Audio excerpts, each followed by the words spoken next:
Go ahead. Hello, here is the last show of the month. We'll be going on hiatus next week because of all Thanksgiving, and then we'll be back up in December. Jackson is, as usual, being very, very helpful here. TD Lane's in the show. Well, you are. I mean, good gravy. And continuing with Contested Bones, this is going to be the wimpiest of the shows because they were just going on about Michael Behe and intelligent design and specified complexity and repeating claptrap. So I didn't put any links up onto that. Besides, I've been up to the wee hours of the morning working on finishing off chapter 7 of the new Rocks book with the hopes that I can get it finished to send off to Jackson so we can be looking at it over the holidays. Otherwise, if not, this will be pushed over to December, but we want to get the book finished and up and running. While I'm over on Thanksgiving vacation, I'm going to be assembling the phyla chart and putting my material in on that. And there's oodles of stuff to do. Anyway, I was really delighted in reading through the section on coral formations and all that, diving into the material, because I'd had the PDFs on them, but I hadn't actually put them in my bibliography yet. And I was hunting through there. My God. Ariel Roth doesn't know how to read. He's to fill you in on that. Ariel Roth, in fact, I've got his book. Let me see. There we go. In the beginning, God created the earth origins. It's from like the 1990s. And he still relied on. It's sad because he actually did do coral research, but he doesn't know how to read, because he would be scavenging through all this stuff that he was mistaking. My favorite part is the fact that at one point he's mistaking the numbers for this guy back in the 1930s had been looking at records in the Dutch East Indies, and the coral atolls, when they measured them from the sea level down, some of them apparently were rising and some of them were sinking. And he did not speculate as to what was the cause for this seismic subsidence and all this other stuff. And then he ferreted out from that what he thought the actual growth rates were underneath all of that. Well, Roth missed the growth rates and instead looked at the highest value for one of the rising atolls as if that were a surrogate for the growth rate of the actual reef. Uh-oh. It was really quite, it was funky when you're looking at specialized literature where they're talking about specialized things that way. You have to kind of plunk it through. So he made the terrible mistake of actually bringing up specific examples. And so when you're looking at multiple cases of not merely where, yeah, he's kind of fiddling with the data, but he's just making shit up. That doesn't work. And then Whitmore comes along, never fact checks a damn thing, and just repeats the argument of Ariel Roth. Andrew Snelling does the same thing. He just copies Ariel Roth on this stuff. So they're just remarkably credulous in this area. No wonder they get into terrible trouble. Anyway, T-Len says, an animal would be an owl. Why, when I got up at 6 o'clock this morning, RJ was still online on Twitter. Oh, that's because I was working on the book.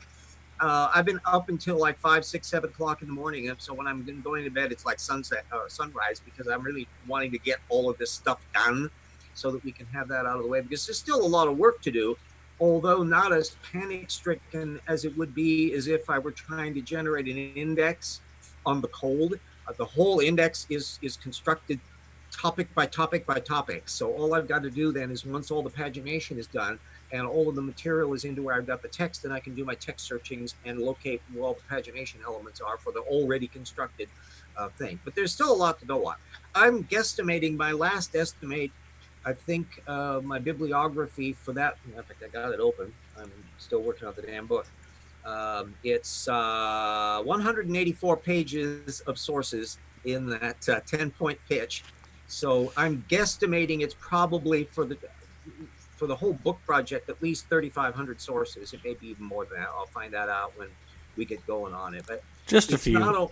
Yeah, just a few, and on multiple levels, of which the vast majority of it are technical literature, of which huge chunks are not really addressed by the creationists. but the stuff they do address ain't helping them because you can look at the source material. And I'm just delighted. All the old cobwebby sources that would have been absolutely unavailable. This coral research, I guarantee you that stuff would never have been available full text online, even 5 years ago. And yet we're just able to go, oh, PDF. And there we go. Somebody somewhere will have a data field where they've got that stuff prepared. So this is just like fabulous to be able to look through all of this material. Yeah, well, we're really proud with all the stuff that's going on, that we're pushing the envelope on the detail level of analysis here on all the different topics on a scale that I don't see anybody else doing. We want to make this one an absolute benchmark. Plus, just when you think, I just found a way, believe it or not, in this very chapter, I can bring up Hal Lindsey's The Late Great Planet Earth, because Hal Lindsey has a connection with Zion Oil Company, which is the fraudulent company that was trying to use biblical creationism to find oil in Israel. And guess who was a stockholder in that company? Hal Lindsey and his producers. There's a whole a fraudulent bit that was going on this back in 2007. And so I can also call attention to the chronology that, as we all know, Jesus Christ came back in the 1980s. At least that's the version that he was having in The Late Great Planet Earth in 1970. So it was absolutely clear that 40 years after the foundation of Israel in 1988, you were going to get the second coming. And so here he is in 2007, 20 years after the second coming didn't happen. And he's now shilling for this oil company and making money at it. It shows that that although you can't get the second coming taking place, you can't make money off of flood geology except for stock deals. And so that you can pull off. Anyway, now that is 12 years ago. And so they've never been able to get any oil, let alone, the quote was so hilarious because Hal Lindsey was saying that they were going to prove that Israel would have an oil resource bigger than Saudi Arabia. Oops. And see, so that means that the oil companies are proof positive of why creationism isn't true. Because if flood geology were as valid as they would think, and remember, flood geology isn't that recent. It's essentially George McCready Price's stuff back in the 1920s. So they've got like a 100-year track record here that, compared to what goes on in real petroleum geology and real plate tectonics and all the rest, this kiddie world that goes on over in young earth creationism is just, yeah, woo, isn't that cute? And so I can't resist putting in a few little biblical references. Like there's a one thing about the coral reefs where it says, and we behold, oh yes, it was related to the Red Sea. So I said, we behold his mighty hand. I quote a little bit from the Ten Commandments. I did quote the Bible in, what was it? I think it was one of the Menton chapters, said something like, well, I think Jesus said, that which goes into your mouth. That's in the. It's like, well, they should just quote that to anyone who eats pufferfish. That's, I think, in the chapter on the vestigial organs and all of that stuff. Oh boy, there's so much fresh turf. If you think that, well, everything's been done. National Center for Science Education and Talk Origins Archive, and that they've covered everything. They pulled all of this stuff together. No, it's absolutely amazing how much fresh turf of stupid that there is to be able to examine on here. And a lot of this stuff was there for anybody to have done. A lot of these books are like from 2007.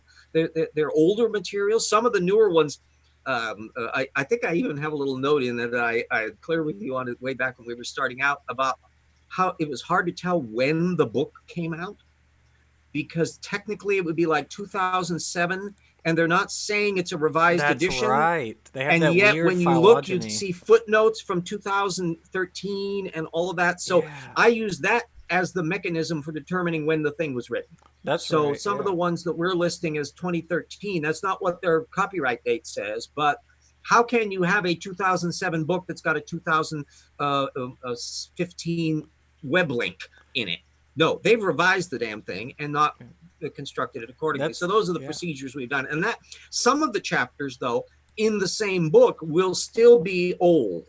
So some of the 2007 material actually still will be from 2007. So I take the principle that the official publication date of the book will be the one we will go on for the chapter, but anything that has information since then, it's the most recent time frame, which means if they could revise a text for 2013, how come they didn't know about the technical papers from 2010 and 2012 and all of that? So you can catch them on those chronological issues. This is all source methods basics here that that don't ever think that the most boring part of the work is the footnotes.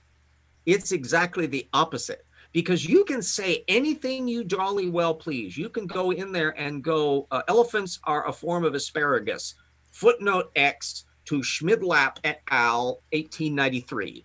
And there you go. See, you made your case. Well, did that case, what did Schmidlap actually say? If Schmidlap never mentions elephants or asparagus, you're screwed. If there's been Schmidlap came out later on saying, oh, I was so stupid to think elephants were asparagus, and you never quoted that in 1905, all of that is the kind of information you go into in trying to piece together. And I couldn't help but point, this is a slightly political, well, slightly, it's blatantly political. If you want to see what creationists' minds do in politics, just watch the hearings in Congress. That it's no coincidence.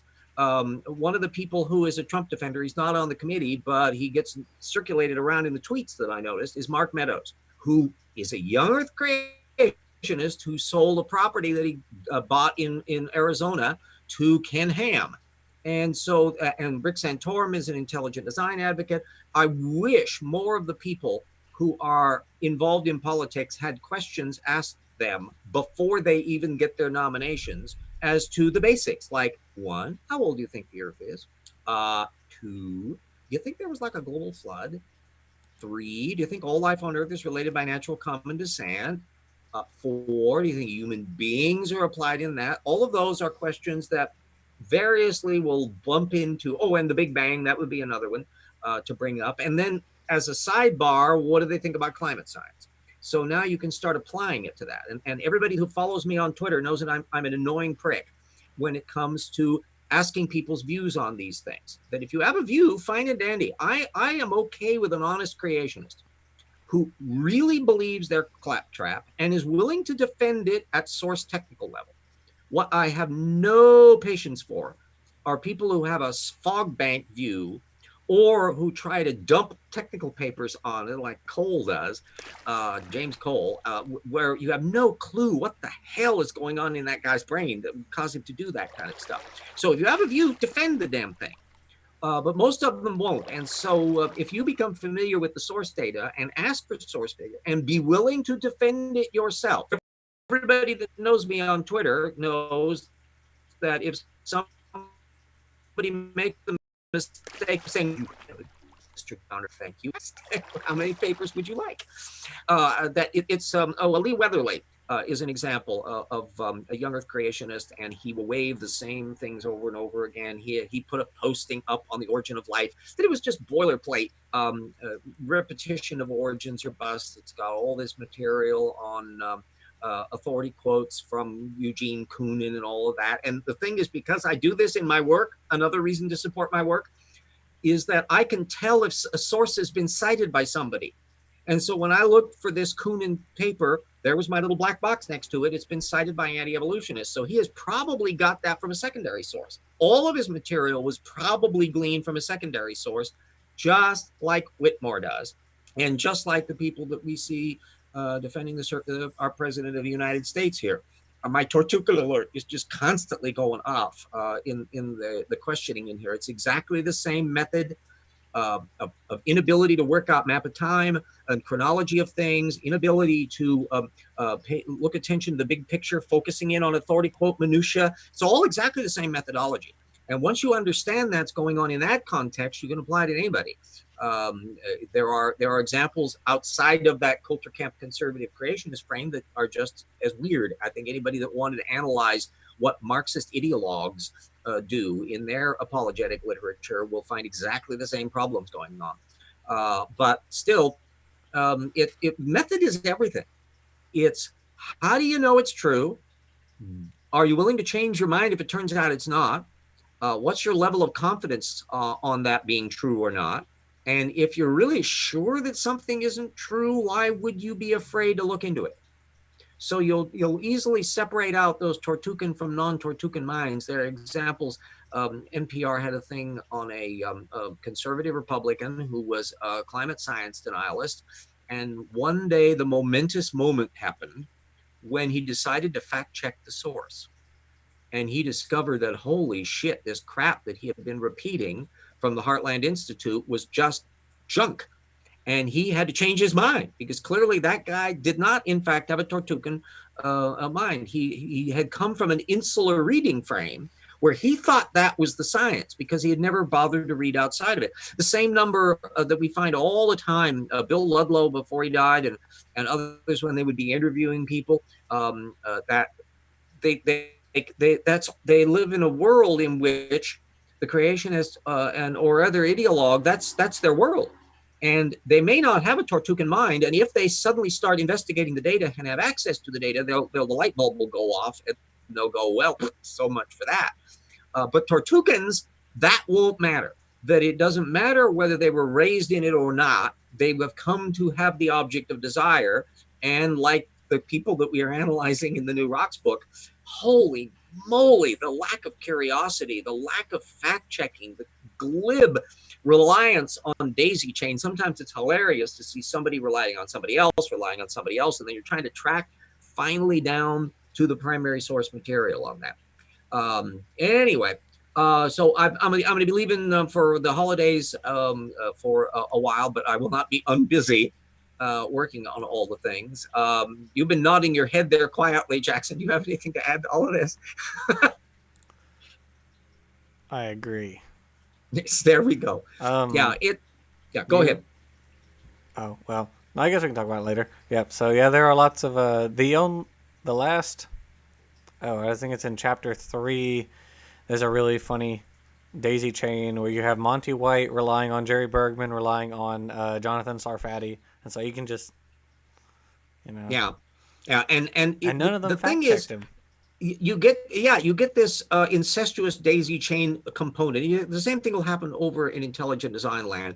One of my favorite ones was Rabbi Lapine, who falls into the intelligent design orbit, relying on Gerald Schroeder, who is a kind of Kabbalistic physicist, Jewish creationist, who was relying on John Horgan, who is a science writer but curmudgeon, who was making comments that were invalid about Ernst Mayr and his view of human evolution.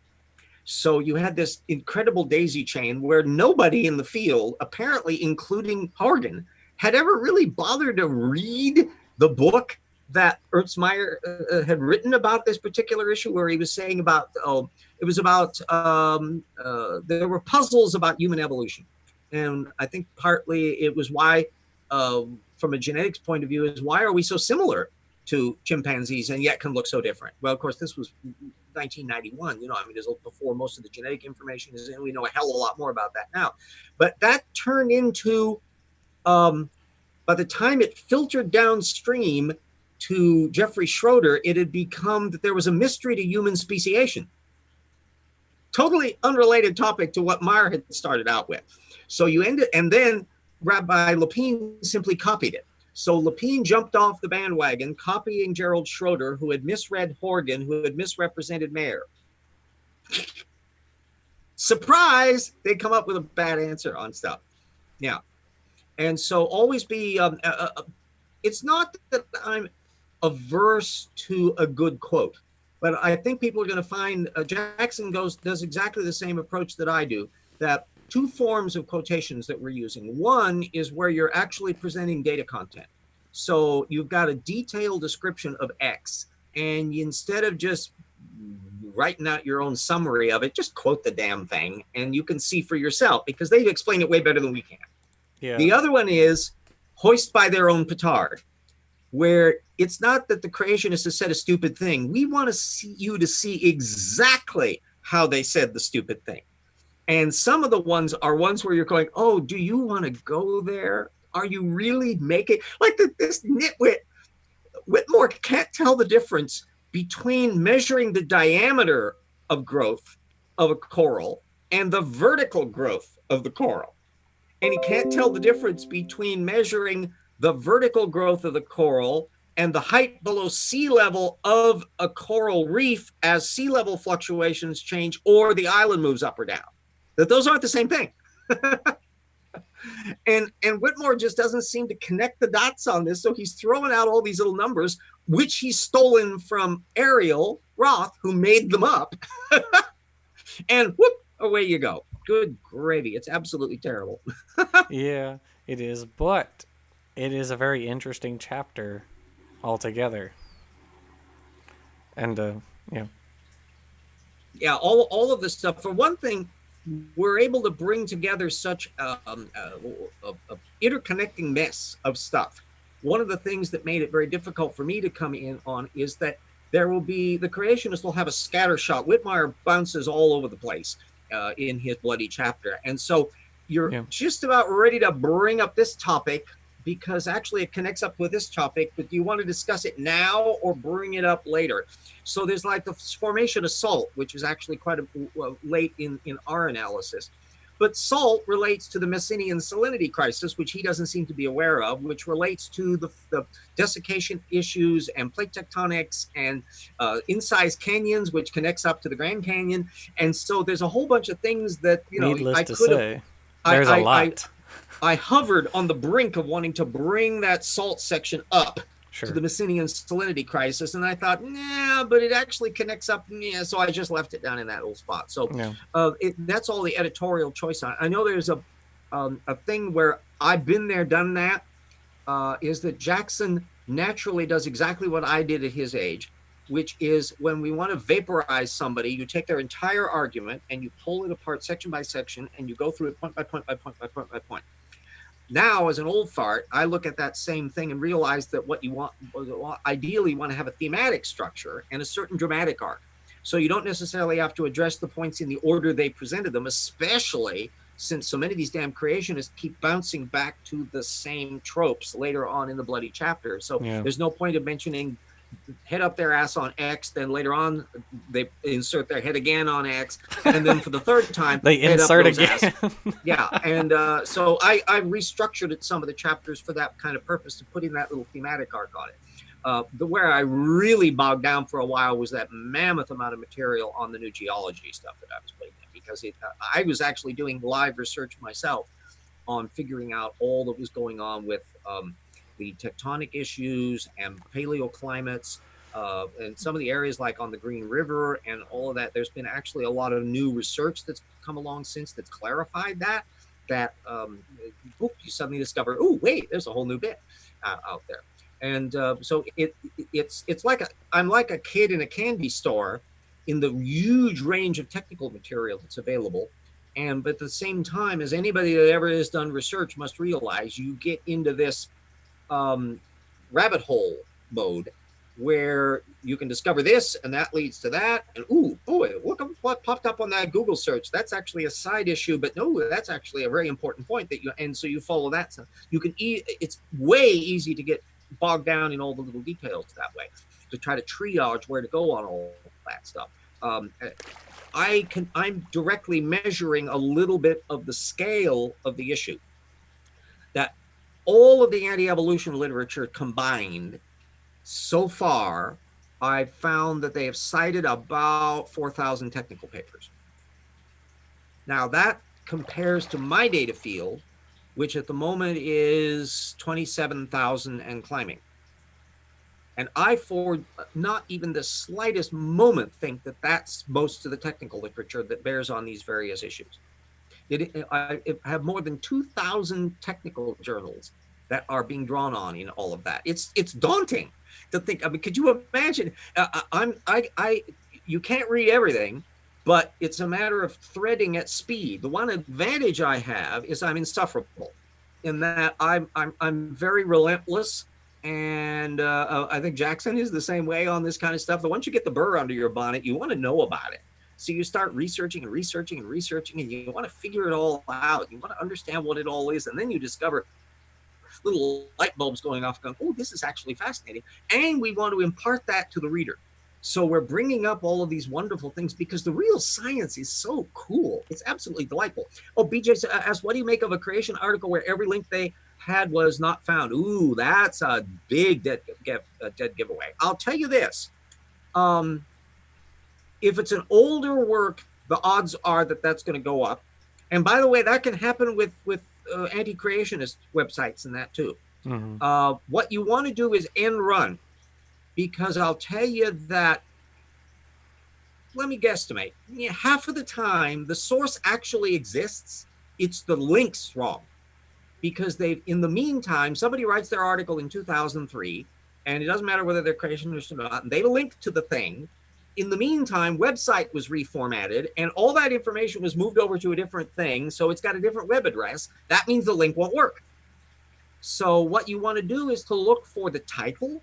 Mm-hmm. That's one of the reasons why we're anal retentive detail in the book, to where we not only have the web link for the actual material as of the moment we used it, but the full authors and title and website as the key placeholders in addition to that web link, so that you can look at it even if they switch the thing to a different format. I've also made a point that even though there's some technical literature and some arguments that have come up where the web link is gone with the wind, poof, it's been vaporized. In that case, we don't use it.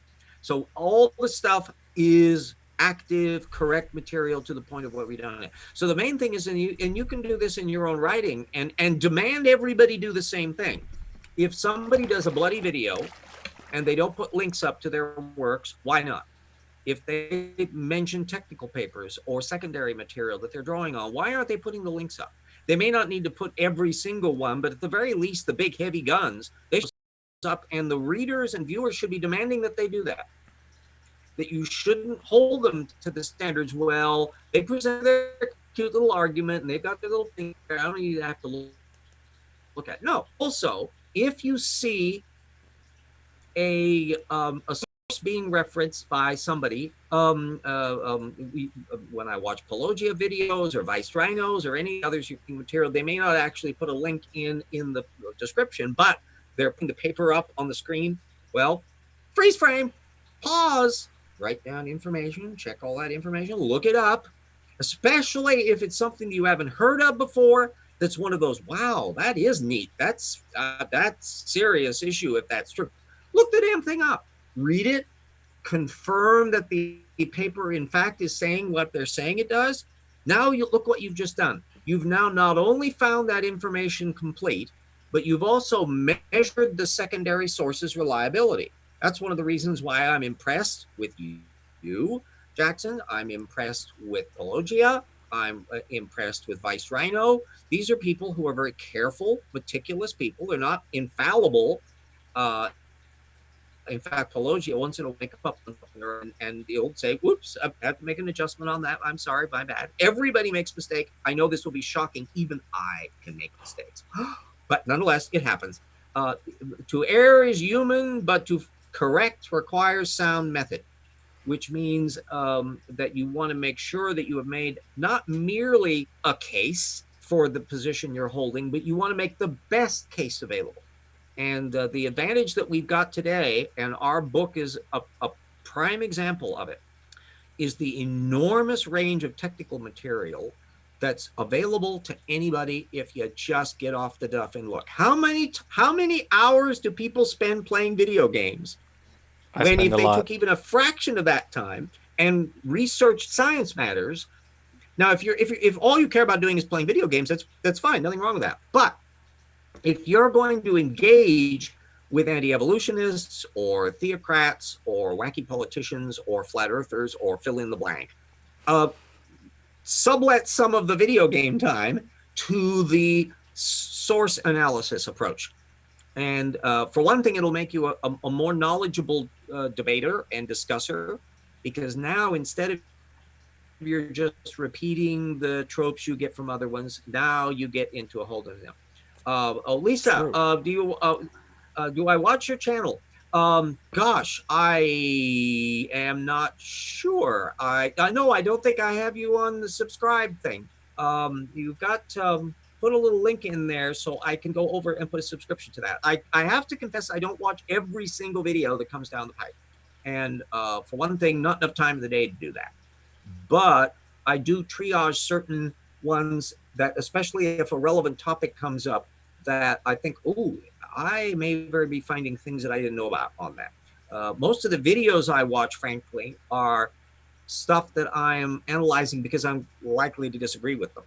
So a lot of the apologetic literature that pops up that favors evolution and all of that, I only get smatterings of that. I'm a print guy, so I'm when I've got the physical text because there's a different layer of information at that level, and plus, um, the neat thing about larger technical sources is you discover the thing you didn't know that you really need to know, and so when I dived into this Messinian salinity crisis, I'd mentioned that a little bit earlier in one of the other episodes. What was so absolutely fascinating about it was that my understanding of how complex the Mediterranean Sea dryup was altered enormously when I began to dive into the discussions about exactly how many lakes there were and whether the entire sea dried up and all of it. And it turns out there'd been a hell of a lot of new material on that, which I didn't know before. Okay, we're past the half hour, so let me thank our patrons. This, by the way, just a couple days ago was the Thank Patron Day, and I mentioned to everybody on that. Lisa, do put a link in our live chat here, and so I can get a thing. You got a wrench, so put your web page on there, the YouTube page, so I can check on that. Make sure that I got you subscribed. Anyway, our patrons. We got our colleagues Hendril and Eric Rowley and Speed of Sound and Surus, and our researchers Travis and Convert and Eat and James and Ralph and Pelogia and Benjamin Simpson and Ugly German Truths, and assistant researchers Mike Apple and Ian Chen, who just helped out new, and Duranko and Totus Real, and our friends Daniel and Stephen Bauman and Marigale Beddoes, and Insects Are Cool, and Morton Nielsen, and Puffaluffagus, and Bo, and Staggles, and Alex, and Paul. And then I will also thank the legacy patrons, Jen and Jody and John and Keith and Andrew and Dyer and Yui and Mona and Brad and Daniel and Yana and Sun Sky Stone and Everett and Sewer and Zeshi, who were able to help at one point or another. Not out of the woods yet financially, but nevertheless, it's a lot easier thanks to every single person who has helped. That money plops down in my account at the early part of each month, and that supplements the Social Security, and that's a regular thing I can count on. That makes it a little bit easier to do the bill juggling than I did before. And as a shameless plug, just think of all the flat earthers and creationists who have minions that funnel millions of dollars to them. Think maybe our side can help out the old RJ in the same context. Although because of the holidays and stuff, I noticed Vice Rhino and others, they've been putting up a thing, Pelogia, I think too, of where various charities can be helped by the networking that they've been doing and all that. So go to them first, and then if you got anything left over, then help out. I got links to both of that in the video thing. So, okay, now, oh, Also, yes, happy late birthday to Stephen Bowman. yes, yes, indeed. I thanked him on YouTube or on Facebook. I don't do a heck of a lot on Facebook. I kind of monitor stuff. There's a Creation Evolution group that's in there. Of course, when we finish the book, we're going to be wanting to put links up to it in all of our Facebook connections, and they'll be tired of watching us. But nevertheless, that could go on there and say, hey, we got a new thing in, and if you want to be up to speed on just exactly how deep creationists can ram their head up their ass, well, you're going to need the rocks for there. And the second volume will continue on. That between the two of them, we're talking two massive volumes, and it's going to be absolutely delightful with technical literature. In fact, I think one of the ones that I just stumbled on, we're now bumping into the 2020s for publication dates and that, but we got quite a lot from 2018 and 2019 in there, so it's not going to be like one advantage of coming from a self-publication point of view is that we can work on things right up to the last minute. And whereas a lot of things that run through the normal publication procedure has such a long publication time that the book is finished in 2012 and then goes through the editorial process and is adjusted and comes out in 2013 or 2014. So it's actually years behind the data curve on Yeah, there. Or if you read creationist books, you're often getting material that's decades behind the data curve because they that's just true. repeat each other. Yeah, Neil Shubin, his book, he mentioned, I guess earlier it was earlier this year that he had finished writing his newest book, but it won't be out until next year. Yeah, So yeah. And so there, it's the fact that we're bypassing the point about illustrations, although we do have some graphs and charts and stuff in the field, in the text, simplifies things an awful lot from that end. So it's a very text-based organization. But I think we got an awful lot. There's a lot of humor to be had in the thing. I mean, some of these things are bloody funny. I think In it's mostly your humor. well, oh gosh, I have a certain snarky little troll. But when somebody that's just normally wrong because they've made a position that you make a goof. Scientists can come up with a model that turns out to be wrong and it gets superseded. The classic example would be super genius Hawking, who had particular notions about black holes, and he made a wager. I think it was like a year's subscription to Playboy or something Yeah, like something that. like It was, that. Yeah. and he lost. He turned out to be wrong, and he made a big deal about the fact that he was wrong about it, because that's how you learn. It's not that you're timorous and you don't ever make hypotheses, but that you're willing to correct them or abandon them if they turn out to be wrong. What is so annoying and is such a perfect opportunity for nasty humor with creationists is the willful, manipulative, evasive pomposity and ignorance and dissembling and evasions that are going on, and the circumlocutions as people try to do stuff. In Whitmore's case, I'm not sure that he's being dishonest. I think he's just being glib. That he grabs around little snippets about these coral bits because he's got stuff from an authority figure that he relied on, and so he's all done. Oh, gee, there was coral growth in a Weequahic atoll and in Truck in the Pacific. And so, yeah, coral regrows and it grows fast enough, and we don't have to worry. It can easily happen in 3,000 years. No problem. But when you start looking at the details, it never occurred to him to look. And so Ariel Roth writing in 1998 is in a different position methodologically than Whitmore writing in 2013, because he theoretically should be not lazy and try to find out what the data field is before he shooteth his mouth off. And so the more recent the stupid, the more dangerous it is.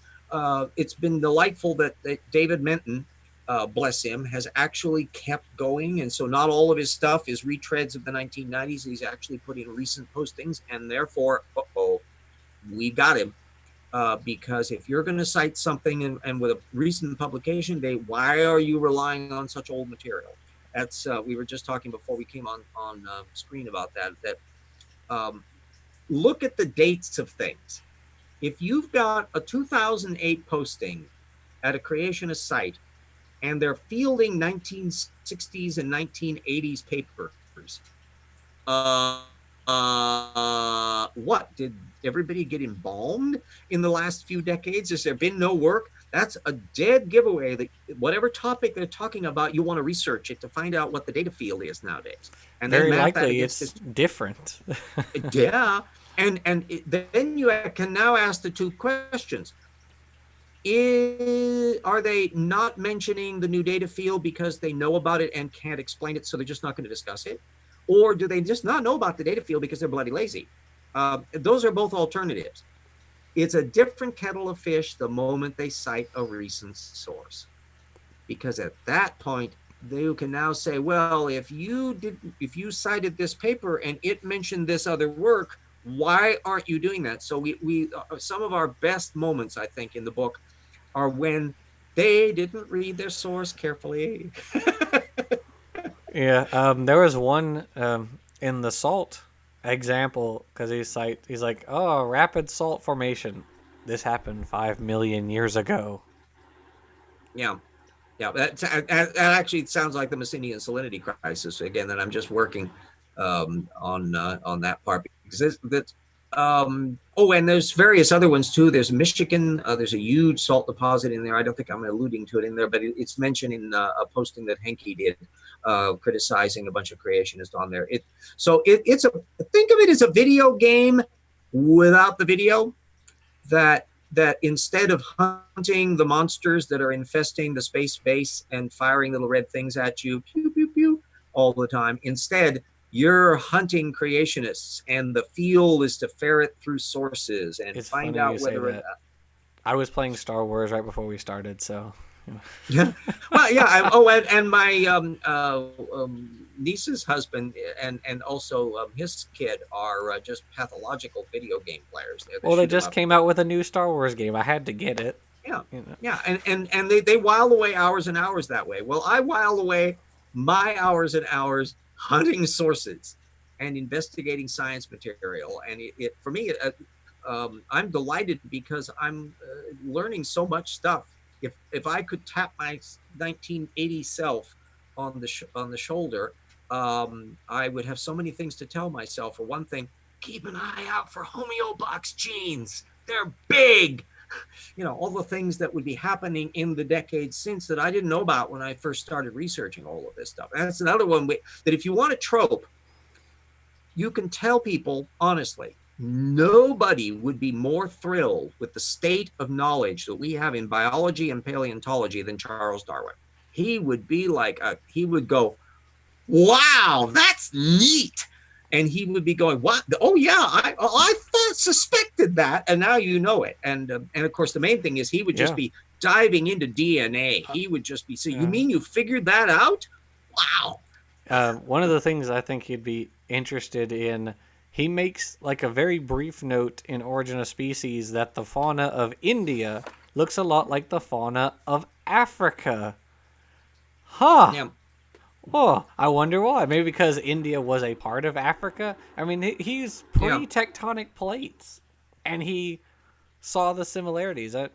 Oh yeah, well, it's the reason why lemurs played such an awkward role in areas. We now know that the lemurs of India are a little different from some of the lemurs in Africa, and so there's a more complicated relationship. There's a lot of convergence going on there. But the main thing is what was going on when India wasn't where it is now. And so the similarities of things led to one of the imaginary supercontinents, Lemuria, that Helena Blavatsky, who was a weird theosophist back in the 19th century, she was kind of like part Deepak Chopra and part Uri Geller. I mean, it was a strange mixture.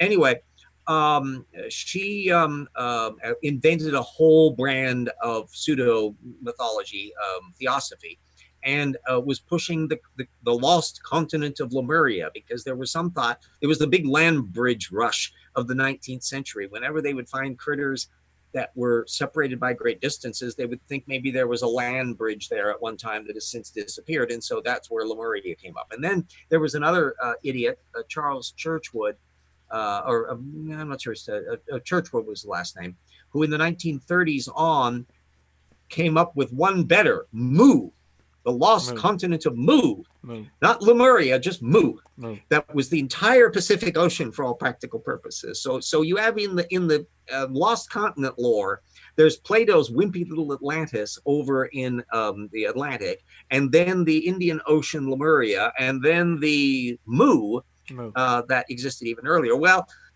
we moved from maybe the Santorini, Minoan Cretes for Atlantis to a misunderstanding of land bridges in the 19th century for Lemuria to making up crap out of whole cloth for Mu.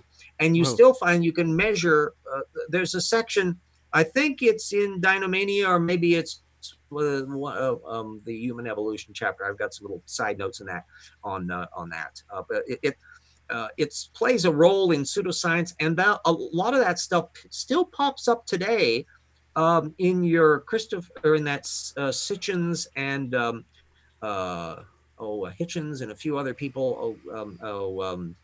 Graham Hancock, that idiot with all of the super advanced civilizations and all that. This actually interlocks it bumps into ancient astronauts and ancient civilizations and Bible people and flood geology people. At that lower level of woo, there's an awful lot of cross fertilization that goes along.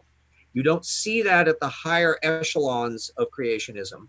You're not going to find much about Atlantis at Answers in Genesis, but you move down to the Kent Hovind level, and now you're interconnecting with a lot of that stuff, Carl Bond, all that. So one of the things that's been nice about my research is that I can stratify. There's a stratigraphic process that goes on, a hierarchy of dumb, from the higher level fact claimants who often have PhDs and have written technical papers in actual journals.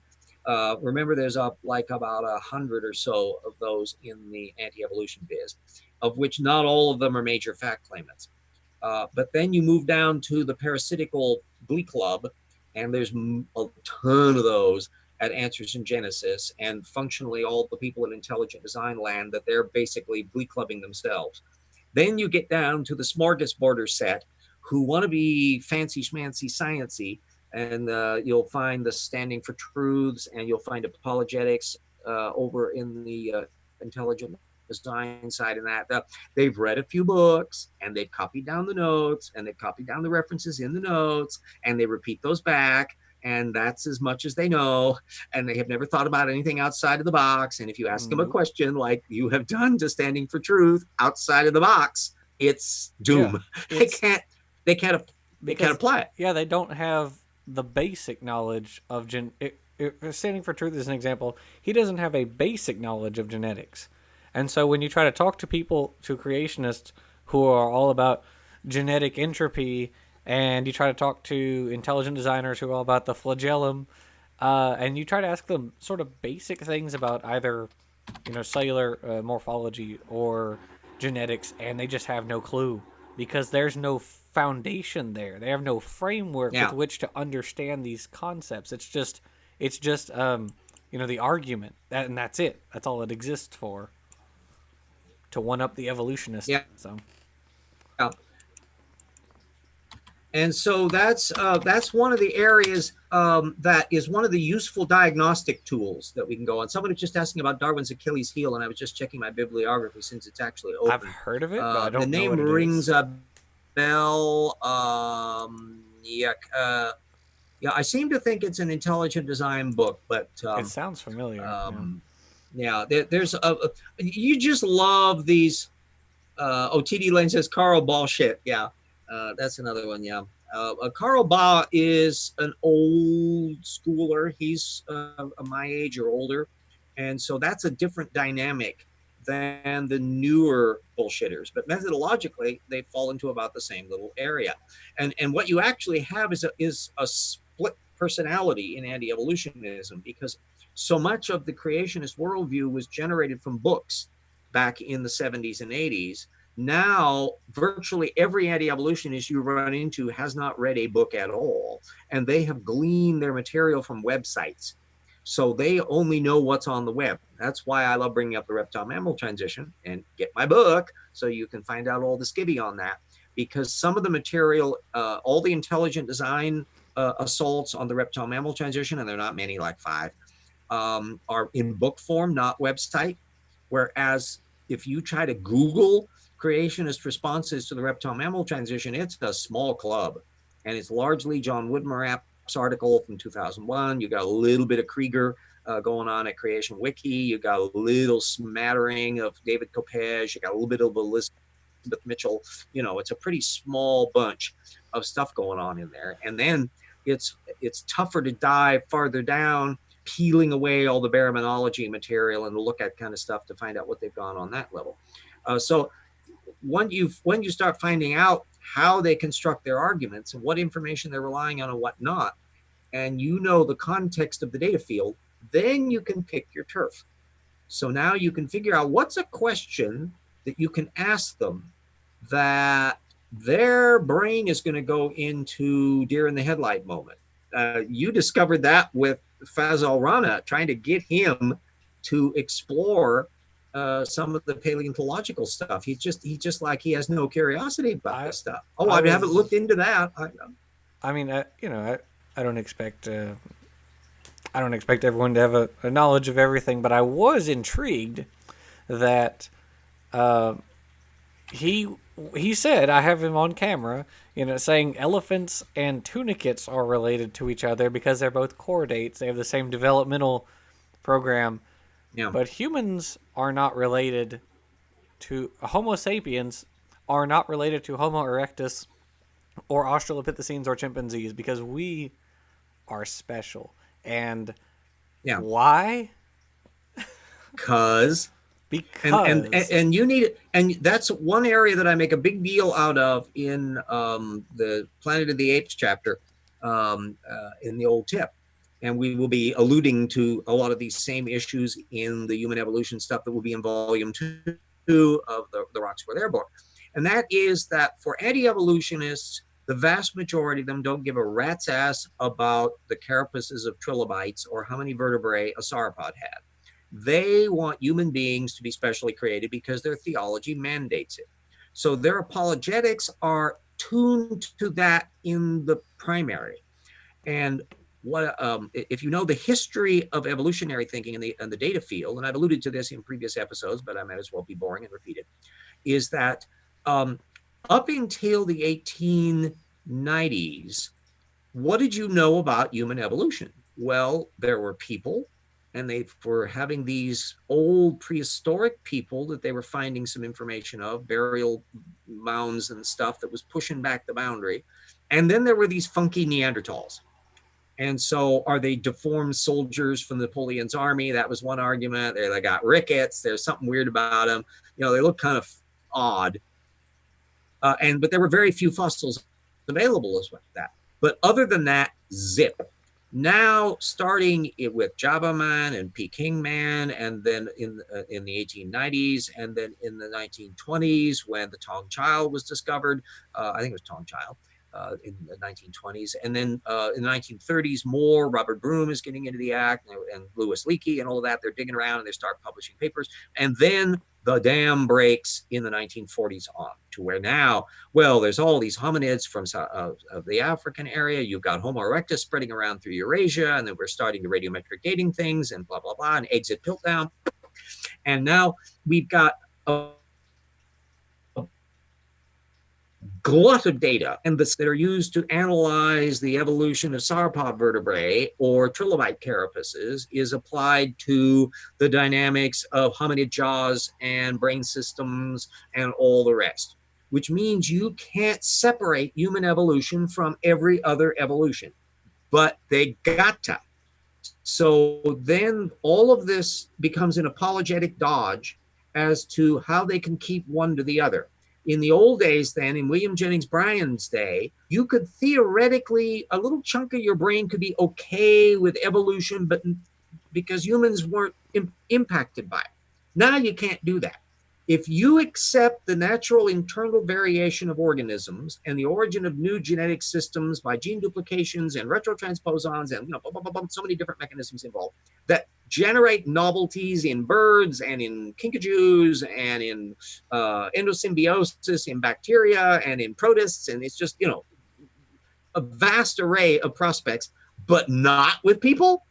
Suddenly you close the door down, you slam in all of the locks, you keep everything compartmentalized because human beings are special.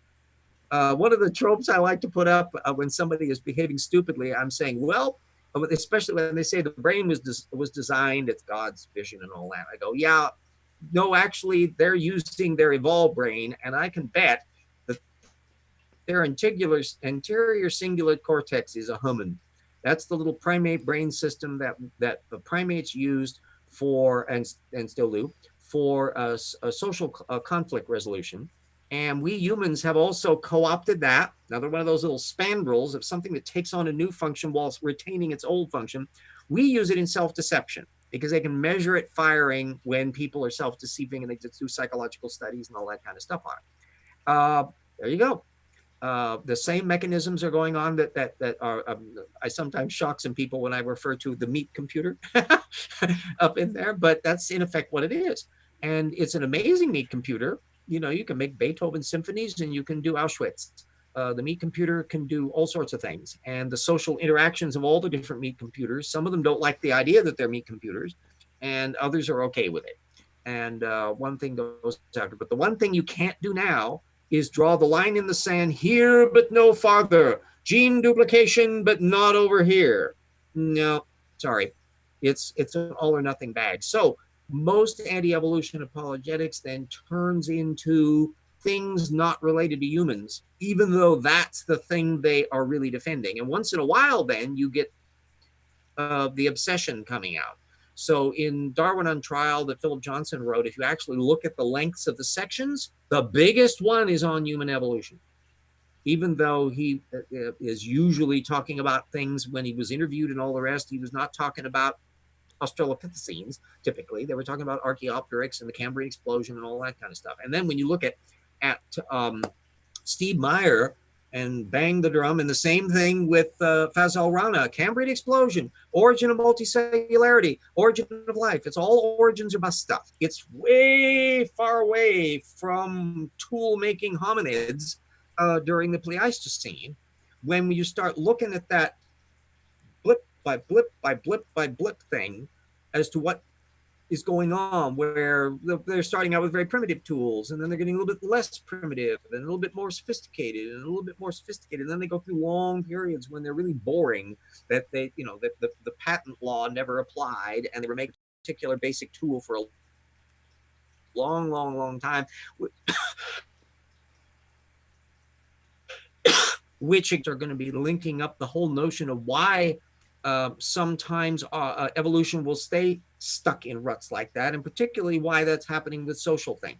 My sneaking suspicion is that some of the gear shifting tool use to more sophisticated things in development of atlatls involves alterations in the language systems that the hominids and early humans were using. That new ways of communicating were kicking in for what exact reasons we'd have to figure out what genes and stuff we're doing. You know, there have been various things like the FOXP2 gene, which is not a language gene, but it's used in our language systems now. It's a mammal gene that mice have it, you know.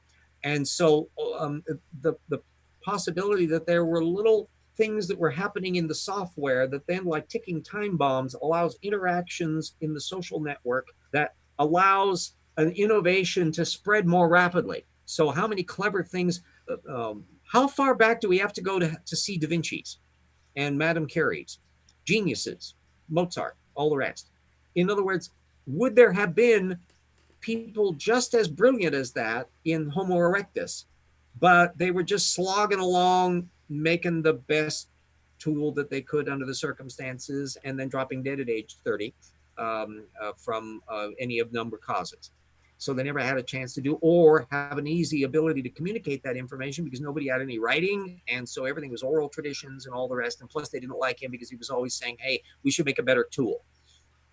So, So those are the yeah, exactly. And they, you know, boom, and the same sort of a thing is the outsider. There's an inertia to things.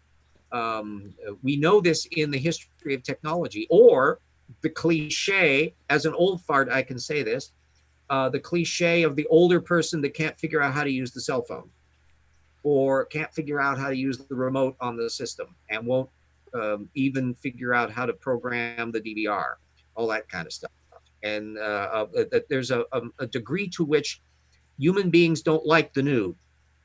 And this pops up in a completely different variable. This shows you how we can wander all over the place. Disney wasn't around to copyright the tools, T.D. Lane said. Yes, or Amazon. They're all working in that kind of things today, or Huawei, or whatever that Chinese company is that's trying to take over the world. Anyway, this happens in music, to where when new music is done, there is a tendency for the fuddy-duddies who are used to the old music to dump on it. So there's the shock of the new.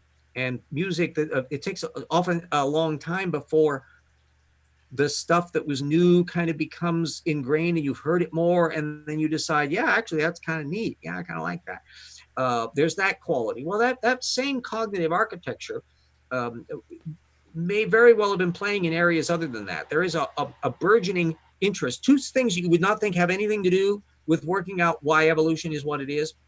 Music and magic. Why do magic tricks work? What's going on in our brains when we do magic?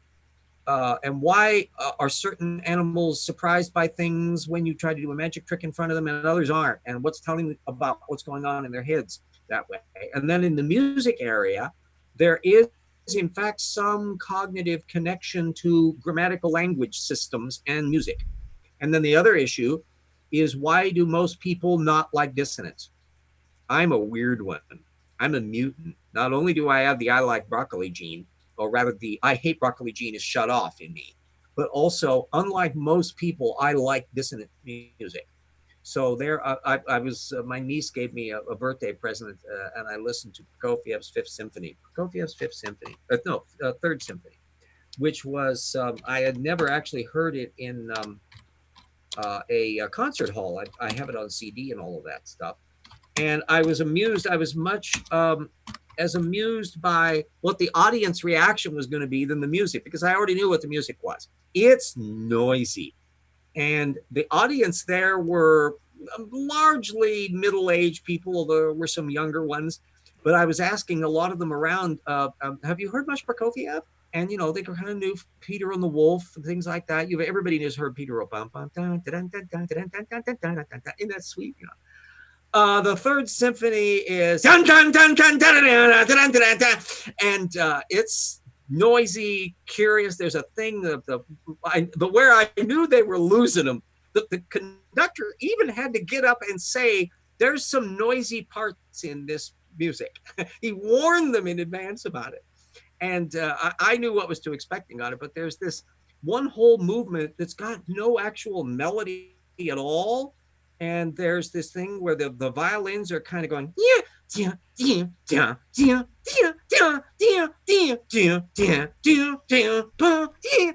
then the orchestra going occasionally. And I know, oh boy, RJ, we're move your losing you now, camera. kids. Oh yeah, we're using them now. Well, that same thing, all of that bit. Why do people do sports? Why do the connection Tribalism. between sports, tribalism, ritual behavior, superstition behavior, the fascinating thing? Everybody should read Super Sense, yeah, I think it's Super Sense. The Bruce Hood's book. Sense, wrong spelling. It's about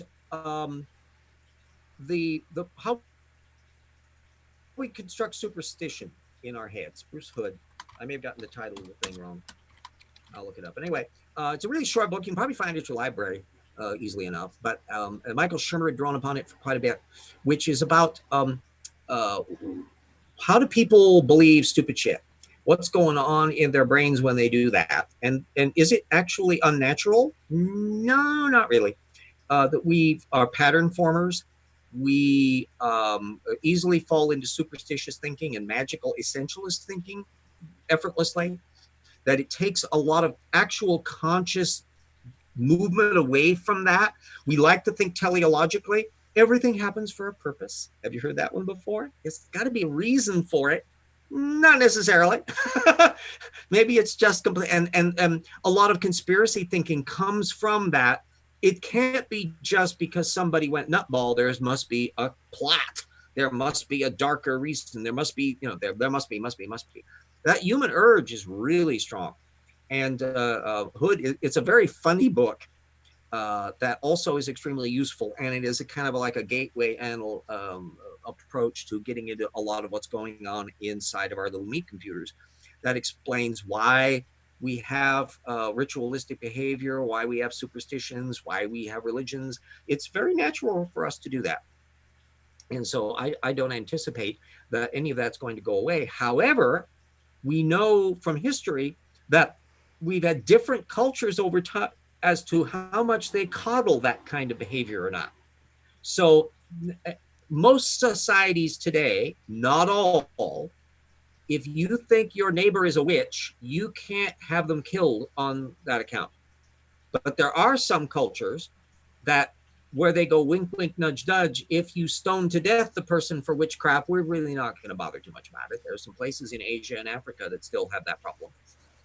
And then you can get it into the things of where, like, do we have souls or not? Are zygotes people? These things are the same kind of dynamic that apply. We kind of look down our noses at the animism of air quotes primitive cultures, but it's the same kind of a thing. And so we can never divorce ourselves, not only from the fact that we live in a meat computer, but that the meat computer has an evolutionary history and a dynamic that came along long before we ever came along, and that sometimes can gum up our behavior in ways that we have to consciously think our way out of. And that's when you get into um, thinks about it. Okay. Lisa for Truth said, I think you'd like my origins of religion. Yes, I'll take a look at that. I've got you on the little doodad and I'll look around. Bearing in mind, I have only a limited amount of time in the day. So I don't plow through there. One area nice that I'll give a wink, wink, nudge, nudge to in regards to things that Jackson and I have talked about that we have not yet talked about in larger context. But it's nice that so much of the literature in a lot of different journals about history and even theology matters and archaeology are now more available for direct viewing than they have ever been before. And that allows a new window to be opened up in investigation. And we will kind of leave it at that because we're past the hour and I still have much to do. And I will actually be working on chapter 7 tonight. If I can get it done, then I will be emailing Jackson the draft there, and then he will be passing it around for some reviews to people. Isn't Steve one of the readers on that? Yep. And hopefully he will be a happy camper when he sees all the geology material that we have in there. I don't think we made any errors, but then again, you never. We didn't in the previous one when he was looking through the earlier geology chapter. I mean, he made some useful comments and stuff, but I think it's always makes you feel good when you can have people with technical expertise plow through work and they will make some little minor adjustments in that, but you've made no big goofs. And that's because we're really damn careful. We try to actually understand what it is we're looking at. We're aware of the controversies if something is controversial, but we're not shy to say, no, this is settled. That's why there's no controversy on it, because it's like settled. So, oh, a lavender lady. Hi, just came in on there. I won't be available for movie night this week. So, well, maybe theoretically I'll have to check an email on that on my little smartphone, but the odds are against it. And then there will be even more. There'll be like a 2-week hiatus down in the December holidays. But by then, maybe we want to have the book out, volume 1 of The Rocks Were There. So thanks everybody for showing up. Keep spreading the word about things. Keep using source methods.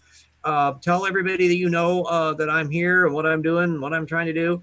Help out if you can through the GoFundMe or the Patreon. Books, those are available, and there will be more. And bit by bit, the woo must shrink in the face of knowledge. And there's so much knowledge out there. Why don't we have the floodlights on? We'll end with that.